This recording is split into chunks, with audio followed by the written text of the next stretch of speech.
तो गाइज हम लोग फाइनली पहुंच चुके हैं मंदिर के गेट पे। और ये देख सकते हैं यहाँ पे लिखा मंदिर कमेटी पाताल भुवनेश्वर आपका हार्दिक स्वागत करता है। और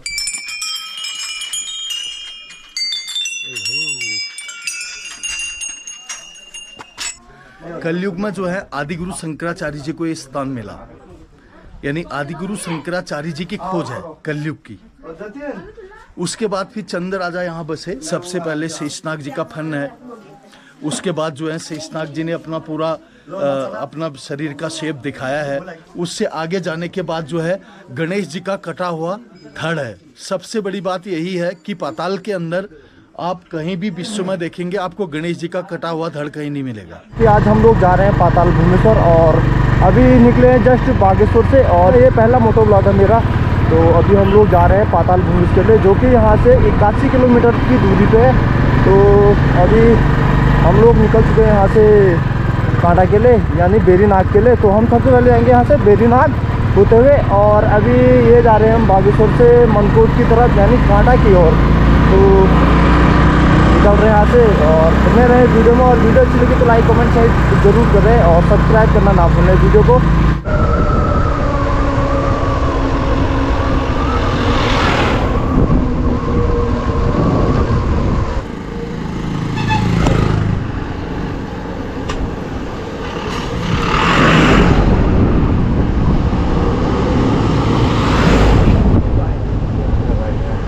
क्या धुआं छोड़ती है लौंडा। अंकल बेरनाग का रास्ता ही है? बेरनाग सीधे। Thank you.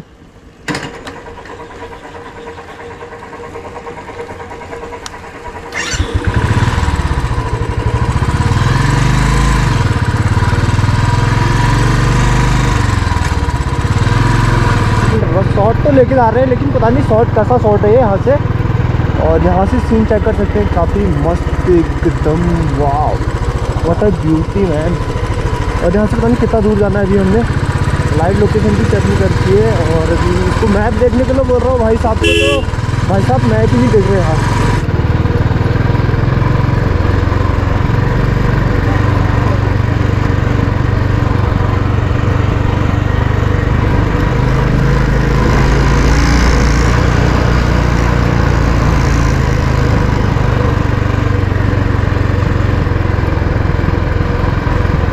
वैसे सामने को कोई जाना कहाँ को, लेफ्ट राइट?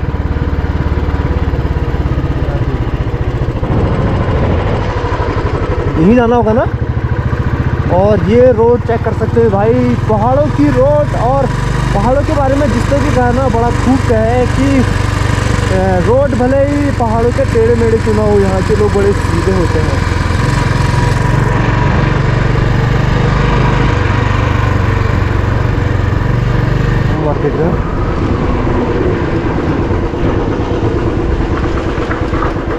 अंकल ये पाताल भुवनेश्वर के लिए कहाँ से आएंगे? ऊपर वाली सीधे। Thank you.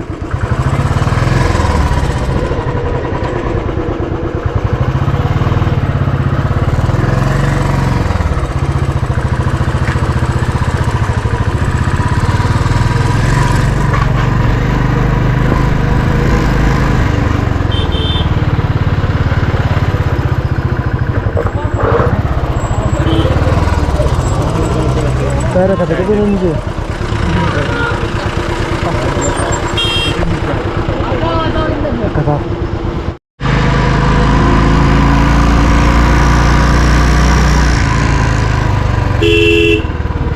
बूबू ये क्या नाम कहते हैं, पाताल भुवनेश्वर का रास्ता ही है? हाँ जी, पाताल भुवनेश्वर का रास्ता। यहाँ से निकल जाओ, यहाँ हाँ 1 किलोमीटर खुलेगा। हाँ। वो दुकान से सीधे आपको रोड 5 तरफ दिखेगी, वहाँ ऊपर जाना। वो लेना, वहाँ भीड़ लगी है। हाँ थैंक यू। तो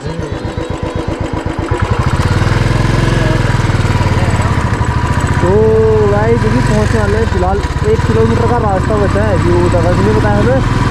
तो दादाजी जो पीछे मिले थे जी, मैंने बोला 1 किलोमीटर आगे जाके वहाँ पे जाना, दुकान के सामने भीड़ लगी हुई है। क्योंकि आजकल लोग 4 धाम की यात्रा करने के लिए निकले हैं और लोग शायद यहाँ पाताल भुवनेश्वर में भी आए होंगे। नीचे टर्नल लेना है यहाँ से।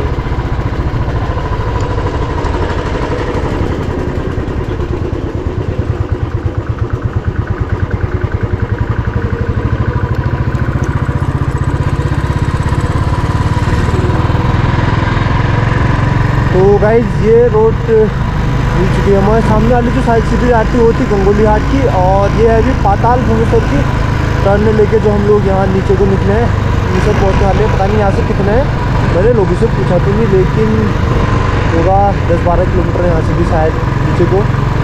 देखते हैं कोई सामने मिलेगा तो उससे पूछेंगे कि भैया कितना है रास्ता आगे जाने का। तो चलिए बने रहे ब्लॉग में।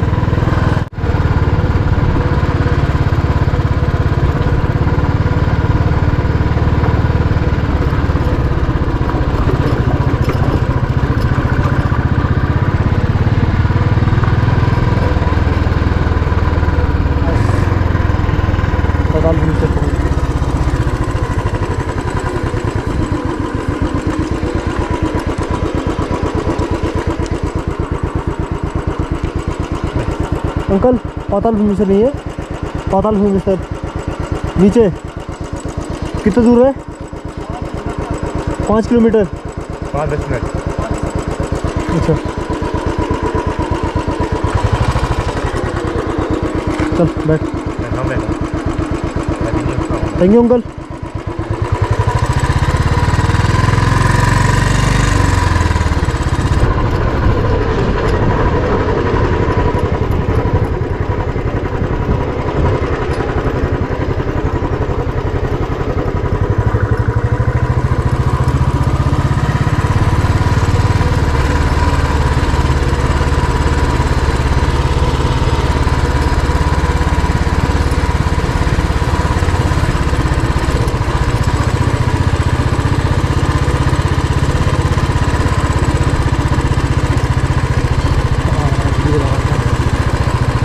गाड़ी कहाँ लगाएंगे भाई?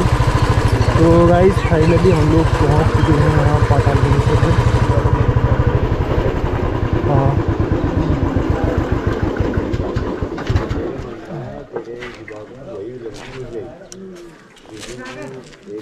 कहाँ जगह है?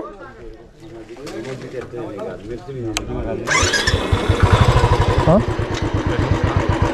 यहाँ आगे भी लगाते हैं गाड़ी।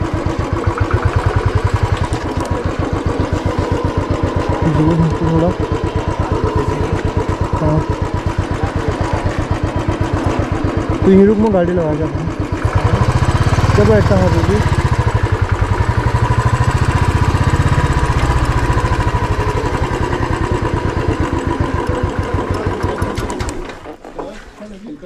हाँ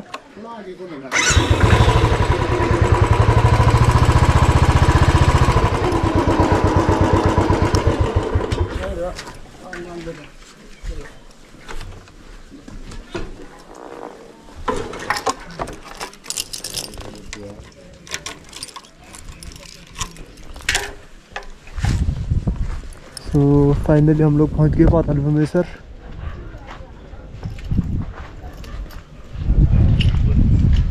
कहाँ से भैया रास्ता कहाँ से है? यहीं से है? हाँ वहाँ से भी था गेट तो वहाँ पे भी था। कहाँ से भी है, यहाँ से भी है। परसान ले लो, परसान लेके नहीं मिलता है, इसे ले जाओ। ले ले लेते हैं दे दो। एक कितने गए? 100 रुपये ले गया। अगरबत्ती लिया एक ले ले 100 रुपये का। हाँ लेकिन अगरबत्ती वो लेने आएगा। यहीं कितने दो दे? एक ही दे दो। जब मैं देता हूँ फिर खुले दर में 50 रुपये तो पकड़िए।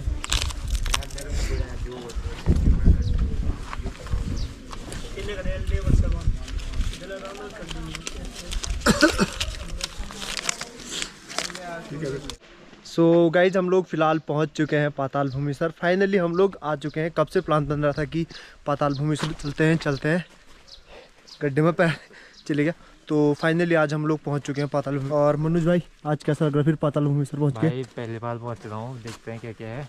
हाँ बस वही। और मंदिर में देखता हूँ अंदर की, वहाँ गुफा के अंदर जो भी है वहाँ वीडियो बनाने देते हैं या नहीं देते हैं। ऊपर हम लोग पार्किंग पे अपनी गाड़ी लगा के नीचे आ रखे हैं और यहाँ से अंदर को जा रहे हैं। तो देखते हैं कि क्या सीन होता है लोग। तो गाइज यहाँ पे लिखा है पाताल भुवनेश्वर। पाताल भुवनेश्वर भगवान शिव के भूमिगत मंदिर परिसर का अनावरण मानव जाति की सहायता करने के लिए और द्वितीय मार्ग से समुद्र तल से 1350 मीटर की ऊंचाई पे स्थित है।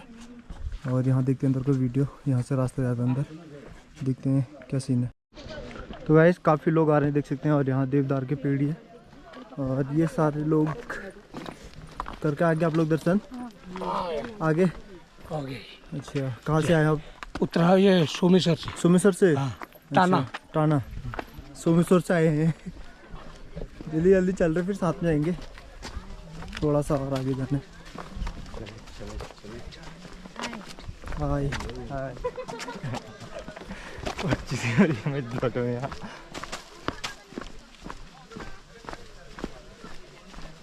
कैमरा अंदर ले जाने नहीं देंगे, क्या फ़ायदा, लेकिन ट्राई करेंगे, एक बार पूछेंगे वहाँ उनसे कि क्या सीन है कैमरा वगैरह ले जाने का। तो चलते हैं यहाँ से भी। ये तो कम पड़ जाते हैं, 20-20 जन एक बिठा ले जाते हैं।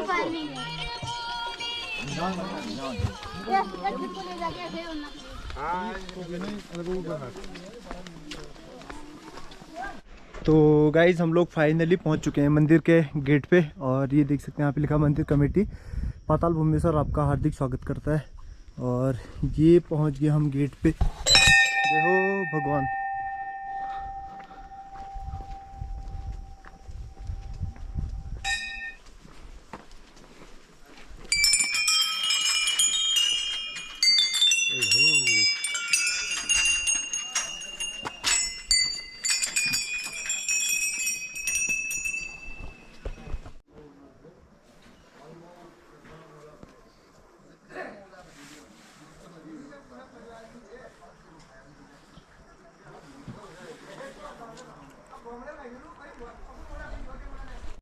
तो फिलहाल यहाँ पे हमारे मंदिर के पंडित जी हैं, इनका परिचय कराते हैं। अपना नाम बताएं पहले। हाँ जी, मेरा नाम नीलम सिंह भंडारी। अच्छा, आप यहीं के रहने वाले हैं? मैं यहीं क्या रहने और थोड़ा सा मंदिर के बारे में बताएंगे यहाँ पे, वाला। हाँ जी, हाँ। पाताल भूमेश्वर के बारे में कि इसकी क्या वगैरह है। पुराणों के आधार पर इस गुफा की मान्यता जो है, स्कंद पुराण में ऐसा उल्लेख है कि पाताल में ही भगवान का जो है मेन निवास स्थान है। ये भगवान शिव की गुफा है, ठीक है, जो जमीन के अंदर है, ठीक है। उसके अंदर नक्काशीदार पत्थरों से सारी चीज़ें संरचनाएं संरक्षित की गई हैं, जो आपने पाताल के अंदर देखा, जो नेचुरल फॉर्मेशन के आधार पर है। इसका पुराणों में जिक्र है कि इस गुफा की खोज त्रेता युग में राजा ऋतुपर्ण ने की। राजा ऋतुपर्ण रामचंद्र जी के 7वें वंशज में पैदा हुए। उसके बाद द्वापर में इस गुफा को पांडवों ने खोजा। पांडवों ने यहाँ पर भगवान शंकर जी के साथ चौपड़ खेला। कलयुग में जो है आदिगुरु शंकराचार्य जी को ये स्थान मिला, यानी आदिगुरु शंकराचार्य जी की खोज है कलयुग की। उसके बाद फिर चंद राजा यहाँ बसे। उन्होंने कई समय तक इस गुफा की व्यवस्थाओं को सुनिश्चित किया। उसके बाद फिर यहाँ भंडारी परिवार से, काशी से लाए गए, जो हमारे पहले बुजुर्ग थे, संग्राम सिंह भंडारी करके उनका नाम है। तो उन्हीं की पीढ़ियों में से हम लोग हैं जो 10वीं पीढ़ी में आए भी। तो अन्य जातियाँ भी इसमें रखी गई, जैसे रावल है, गुरु है, देवपा है, अलग अलग जातियों का यहाँ पर जम्मा सौंपा गया लोगों को। ऐसा इसका पौराणिक महात्म्य है। अब जहाँ तक गुफा का सवाल है, गुफा एक प्राकृतिक वो है, अपने आप बना हुआ वो है। आप हाथ से इसमें कोई चीज़ नहीं बनी है। सिर्फ आपने जो गुफा के अंदर चेन देखी वो हाथ से लगी है, लाइट हाथ से लगी है, जाने के लिए लाइट वगैरह। जी हाँ। और बाकी अंदर आपने सब चीज़ देखा। जो स्वरूप गुफा के अंदर बना है, सबसे पहले शेषनाग जी का फन है। उसके बाद जो है शेषनाग जी ने अपना पूरा अपना शरीर का शेप दिखाया है। अंदर में जो है विष थैली है शेषनाग जी की, और दांत हैं उनके पूरे। उससे आगे जाने के बाद राजा परीक्षित का यज्ञ कुंड है। वहाँ पर बताया गया कि राजा परीक्षित के लड़के जन्मे सर्पों का यज्ञ किया। तो उसमें एक सर्प जो है भाग गए थे, जिनका नाम तक्षक था। उन्होंने ही बाद में राजा परीक्षित को डंक मार दिया था, ऐसा उसका पौराणिक उल्लेख है। उसके बगल में बासुकी नाग है, और उससे आगे जाने के बाद जो है शेषनाग की रीढ़ की हड्डियां हैं, जिसके ऊपर हम चल के जाते हैं।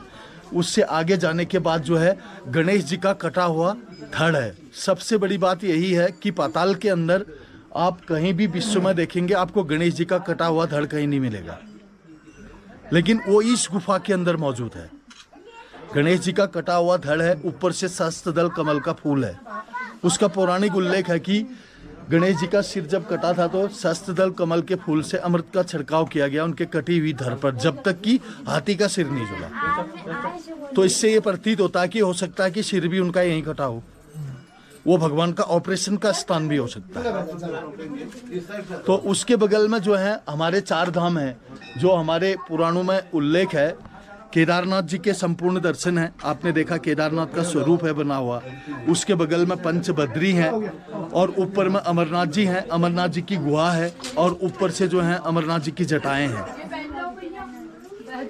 और इसी पाताल से बताया गया कि जगन्नाथपुरी का भी मार्ग है अंदर ही अंदर, लेकिन कलयुग का आम व्यक्ति उन गुफाओं या उन कंदराओं में प्रवेश नहीं कर सकता है, क्योंकि पुराण में जिक्र है जिस व्यक्ति के पास दिव्य चक्षु होंगे वो अपने शरीर को सूक्ष्म रूप दे करके उन कंदराओं या उन गुफाओं के अंदर प्रवेश कर सकता है।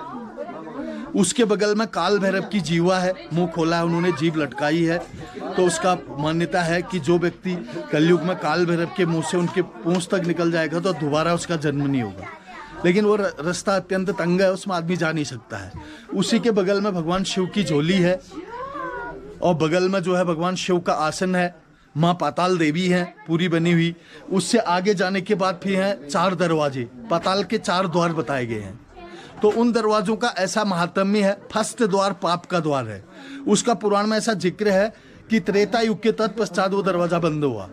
हमारे रामायण पर जितनी भी आधारभूत घटनाएं हैं वो सब उस पाताल के अंदर है, और जैसी उस युग की समाप्ति हुई तो वो दरवाजा बंद हुआ। उसके बगल में धर्म का द्वार है, जहाँ से आपने प्रवेश किया वो कलयुग में खुला है। उसका पुराण में जिक्र ऐसा है कि पाताल के अंदर जो भी व्यक्ति प्रवेश करेगा उसको जाना धर्म के मार्ग से ही होगा। उसके बगल में जो है रण का द्वार है, रण का मतलब है युद्ध। महाभारत की लड़ाई के तत्पश्चात जो है वो दरवाजा बंद हुआ, यानी महाभारत पर आधारभूत जितनी भी घटनाएं हैं उस पाताल के अंदर है। उससे आगे जाने के बाद फिर मोक्ष का दरवाजा है, और जिससे आदमी फिर अंदर जाता है। इसका पुराण में जिक्र है, आदमी धर्म से अंदर जाएगा और मोक्ष से सीधे अंदर निकल जाएगा।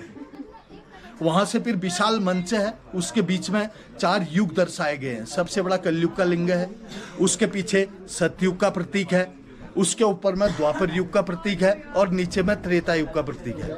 कलयुग का ऐसा उल्लेख है स्कंद पुराण में कि कलयुग बढ़ रहे हैं ऊपर को। जिस दिन कलयुग बढ़ते बढ़ते ऊपर समांतर वाला जो है ब्रह्मांड है बना हुआ, उस ब्रह्मांड को जिस दिन कलयुग छू लेंगे तो उस दिन सृष्टि का अंत हो जाएगा, ऐसा बताया गया है। और उससे आगे जो है सेतु मंदिर रामेश्वरम की गुहा है, यहाँ से सेतु मंदिर रामेश्वरम तक लिंक है उसका, ऐसा पुराण में जिक्र है। लेकिन कलयुग में वही व्यक्ति उन गुफाओं में जा सकते हैं जिसके पास दिव्य चक्षु प्रदान हो।